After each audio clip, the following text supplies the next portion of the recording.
আসসালামু আলাইকুম ওরহমতুল্লাহি ওবারাকাতুহ। সম্মানিত দর্শক শ্রোতা, আমি হাবিবুল্লাহ তাওহিদি।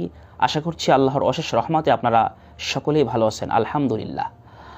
আমাদের অনেকের আছে অনেক অভাব, অনেক চাহিদা। আমরা চাহিদা বা অভাব পূরণের জন্য সকলেই কোনো না কোনো কর্মের সাথে যুক্ত। কেউ অনেক পরিশ্রম করে, কেউ চাকরি করে, কেউ ব্যবসা করে, কেউ বা অভাব পূরণের জন্য দেশ থেকে বিদেশে পাড়ি জমায়, কিন্তু এরপরে অভাব লেগেই থাকে। আমরা এক্ষেত্রে যদি ছোট্ট একটি দোয়ার আমল করতে পারি, ইনশাআল্লাহ আল্লাহ তাআলা আমাদের অভাব পূরণ করে দেবেন। রাসূলুল্লাহ সাল্লাল্লাহু আলাইহি ওয়াসাল্লামের কাছে একবার এক সাহাবী আসলেন, এসে বললেন, ইয়া রাসূলুল্লাহ, দুনিয়া আমার থেকে বিমুখ হয়ে গিয়েছে, দুনিয়া আমার দিকে পৃষ্ঠ প্রদর্শন করেছে, আমার তো অভাব শেষ হচ্ছে না। অভাবের কথা বলতে লাগলেন। আল্লাহ রাসূল সাল্লাল্লাহু আলাইহি ওয়াসাল্লাম তাকে বললেন যে, তোমার কি ওই দোয়ার কথা স্মরণ নেই যে দোয়াটি ফেরেশতা এবং মাখলুকের, যার মাধ্যমে আল্লাহ রাব্বুল আলামিন রিজিক প্রদান করেন? তুমি প্রতিদিন সুবহ সাদিকের পরে 100 বার সুবহানাল্লাহি ওয়া বিহামদিহি সুবহানাল্লাহিল আযীম আস্তাগফিরুল্লাহ দোয়া পাঠ করবে। সাহাবী চলে গেলেন। কিছুদিন পরে আসলেন, ইয়া রাসূলুল্লাহ, আপনার শেখানো আমলটি আমি মাত্র কিছুদিন করলাম, এত পরিমাণে আমার অর্থ সম্পদ রিজিক বৃদ্ধি হচ্ছে, আমি তো এত নিতে পারছি না, আমি দিয়ে শেষ করতে পারছি না মানুষকে। সুবহানাল্লাহ।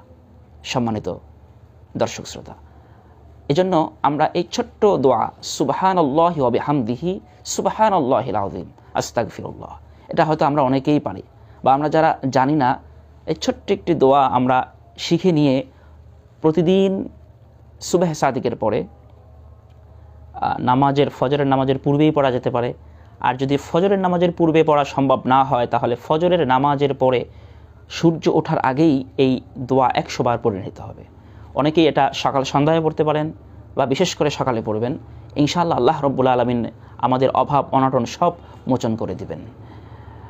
পাশাপাশি দৈনন্দিন 5 ওয়াক্ত ফরজ নামাজ সহ যাবতীয় সকল ভালো কাজের মাধ্যমে আল্লাহর কাছে, বিশেষ করে আপনি তাহাজ্জুদের রজনীতে উঠে নামাজ পড়ে সাধ্যানুযায়ী 2 রাকাত করে যতটুকু পারেন, এরপরে আল্লাহর কাছে হাত তুলে চোখের পানি ঝরিয়ে আপনার অভাব অনটনের কথা সব বলতে থাকুন। ইনশাআল্লাহ আল্লাহ রাব্বুল আলামিন আপনার চোখের পানি বিফলে দিবেন না, অভাব অনটন সব দূর করে দিবেন। আল্লাহর কাছে রিজিকের কোনো অভাব নেই। আল্লাহ রাব্বুল আলামিন যদি আপনার সব চাওয়া, সব অভাব পূরণ করে দেয়, আপনার যা চান সব দিয়ে দেয়, এরপরেও আল্লাহর কিঞ্চিত পরিমাণ তার রিজিকের ভান্ডার থেকে, রহমত থেকে কিছুই কমবে না। সুবহানাল্লাহ।